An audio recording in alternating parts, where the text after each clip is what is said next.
নতুন বছরে নতুন ধারাবাহিকে ফেরা নিয়ে একটি জানালো অভিনেত্রী সৌমিত্রিষা কুণ্ডু। জানেন, বিস্তারিত জানতে ভিডিওটি শেষ পর্যন্ত দেখুন।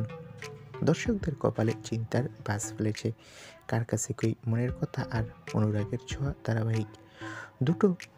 ধারাবাহিকই মাসখানেক আগেও দুর্দান্ত ফল করত টিআরপিতে, কিন্তু বর্তমানে এই দুই সিরিয়ালের গল্পই এগিয়ে ঠেকেছে।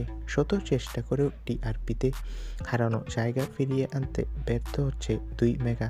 চলতি সপ্তাহে পঞ্চম স্থানে রয়েছে কোন গোপনে মন বেসেছে।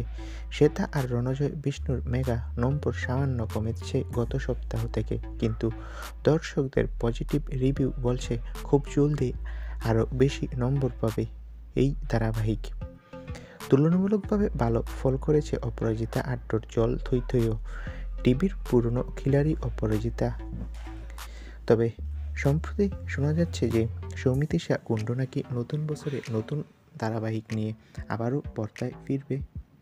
এই প্রসঙ্গে একটা জনপ্রিয় সংবাদ মাধ্যম অভিনেত্রী সৌমিত্রিষার সাথে যোগাযোগ করে, কিন্তু সৌমিত্রিষা কুণ্ডু সরাসরি এটাকে গুজব হিসেবে উড়িয়ে দিয়েছে।